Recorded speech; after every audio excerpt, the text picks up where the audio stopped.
مطلب ديال الفهم ولا مطلب ديال المقدمه، كننتقل مباشره للمطلب الثاني اللي هو مطلب ديال التحليل. والمطلب ديال التحليل اكيد كنعرجوا فيه كذلك على مجموعه من المطالب او مجموعه من العناصر المنهجيه الاساسيه اللي كنبداوها، وربما الاختيار هنايا راه كيكون لك نتايا.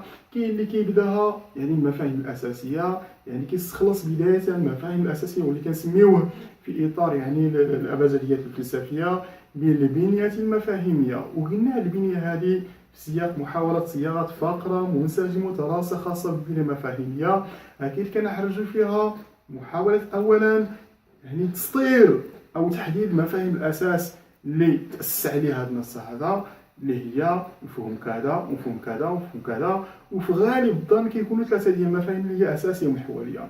كنحدد المفاهيم ديالي، ومن بعد التحديد ديال المفاهيم ديالي كنحاول ما امكن نحدد الدلاله ديال المفاهيم. ولكن الفرق هنايا بين مهاره التحليل او تحديد الدلاله ديال المفاهيم بين النص والسؤال انه كنحاول ما امكن نحدد هذه الدلاله وهذه المعاني وهذه الاحالات ديال هذه المفاهيم داخل النص من خلال سياقها داخل هذا النص. كنعرف هذه المفاهيم من خلال سياقها داخل هذا النص. عكس السؤال المفتوح، اكيد معروف على السؤال المفتوح انه ما كيخليناش ما كيعطيناش واحد الامكانيه، نظرا لانه كيكون ضيق فيما يخص المعطيات فيما يخص الافكار وما الى ذلك. ما كيتيحناش الامكانيه اننا نعرفوا من خلاله المفاهيم ديالنا. لذلك كنتجئ منهجيا محاوله تعريف المفاهيم ولكن من خلال يعني المعطيات السالفه والمعطيات السابقه اللي تعرفنا عليها فيما يخص يعني الدروس ديالنا.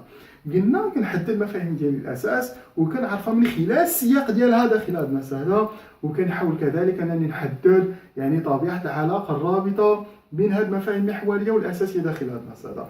وملي كنتهي من الفقره ديال المفاهيم الاساسيه والمفاهيم المحوريه داخل هذا النص هذا، كننتقل مباشره محاوله صياغه طرح ديال هذا النص هذا من خلال اكيد يعني الفهم ديالي لهذه المفاهيم الاساسيه. علاش؟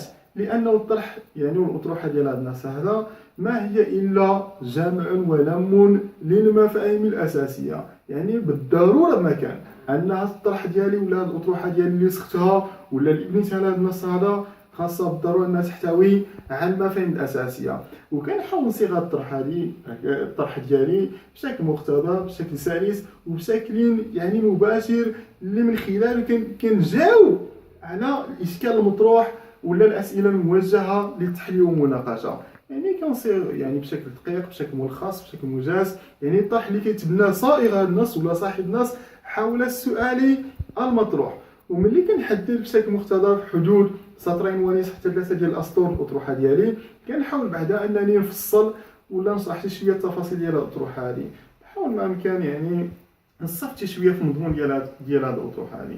وملي كنتهي من صياغه الاطروحه كننتقل مباشره لمحاوله صياغه البنيه الثانيه اللي هي البنيه الاستدلاليه ولا اللي كنسميوه المنطق ديال هذا النص هذا.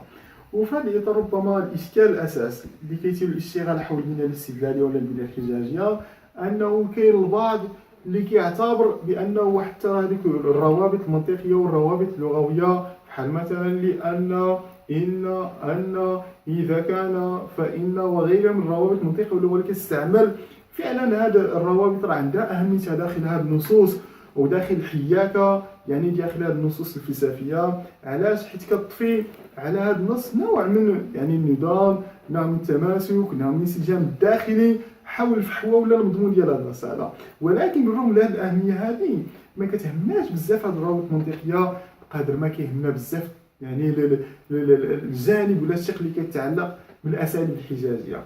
وقلنا في اطار الحديث عن القسم ديال الاساليب الحجاجيه اكيد راه كيحتوي على روزنامه وعلى العديد والعديد من الاساليب الحجاجيه. ما في ذلك مثلا اسلوب ديال التاليف، اسلوب ديال المثال، اسلوب ديال المقارنه، اسلوب ديال الاستشهاد ولا الاسلوب ديال الحجه بالسلطه، اسلوب ديال الدحر والتفنيد وغيرها من الاساليب الحجاجيه اللي كنستحضروها واللي كيستحضرها صاحب النص في سبيل ماذا؟ في سبيل محاوله تعزيز او تقويه او تاكيد او توضيح او تبيان او دحر او تفنيد مثلا اطروحه معينه يعني مغايره تماما التوجه والقناعات ديال الفيلسوف ديالنا. قلنا الطريقه باش كنصيغوا هذه الفقره ديال الاساليب الحجاجيه. وقلنا لا فيما يخص هذه المراحل كلها كنحاولوا دائما اننا نستعملوا بواحد التعبير اللي كيأكد فعلا المصحح ديال الورقه ديالي اننا في اطار لحظه من اللحظات. مثلا اللحظه ديال الاسئله بالحجاج فين كنبداوها، كنبداو واحد الصياغه. اكيد راه كاين صياغات كثيره وكثيره جدا في هذا السياق هذا.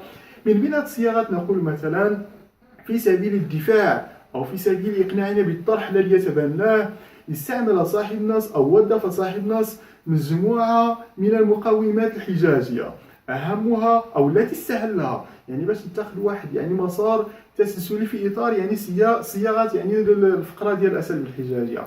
نقول التي استهلها بأسلوب كذا وكذا، أو التي استهلها بواحد الفعل اللي كيدل على ذاك الأسلوب، مثلا الأسلوب ديال المقارنة، والتي استهلها بالمقارنة بين مثلا كذا وكذا، أو التي بدأها بتعريفه لمفهوم كذا وكذا، أو التي بدأ أو استهلها بضحضه وتفنيده لفكرة كذا وكذا. يعني إما كنتاخذ واحد الطابع اللي متسلسل، واحد الطابع منطقي في التعاطي أو في استخلاص هذه البنية الاستدلالية، كنديرو الأسلوب الأول، عن بعد نقول مثلا وبعد ذلك انتقل إلى المقارنة أو إلى التمييز أو إلى التعريف أو إلى توضيح أو إلى كذا أو إلى مثلا إعطاء مجموعة من الأمثلة الموضحة لفكرته وكذا، وفي الأخير انتهى الاستنتاج. في الأخير غالب الظن كينتهي دائما يعني في إطار يعني كيف ما قلنا هذا البناء اللي هو منطقي، كينتهي دائما الفيلسوف بأسلوب ديال الاستنتاج. نقول في سياق ذلك وفي الأخير انتهى إلى استنتاج فكرة أساسية أو الاستخلاص فكرة أساسية مفادها ومؤداها أنه كذا وكذا وكذا. هذا فقط يعني كإشارة وكتلميح يعني الطريقة باش كنصيغوا يعني المطلب ديال البنية الاستدلالية. وملي كنتهيو يعني من البنية الاستدلالية، وهنا كاين كذلك واحد الجدل بين يعني المشتغلين اللي كيشتغلوا في مجال ديال الفلسفة. كاين البعض اللي كيقول لك لا بد بمكان على اننا ننهيو دائما التفاصيل ديال المطلب ديال التحليل بإثارة يعني ما نسميه واحد المطلب ولا واحد العنصر ديال الاستنتاج. نقول في سياق هكذا إذا نتوصل من خلال عناصر التحليل إلى القول بأنه مثلا فعلا بأن مثلا مسألة معينة تتأسس على كذا وكذا حسب تصور اللي كيتبنى صاحب النص. وكنهيو هذا المطلب ديال الاستنتاج بواحد سؤال اللي كنسميوه سؤال القنطرة أو سؤال الجسر أو سؤال العبور نحو المطلب الموالي للمطلب ديال المناقشة، اللي كنقولوا في السياق ديالو إلى أي حد إذا يمكن تصديق بما اتجه إليه صاحب النص المحوري أو صاحب النص.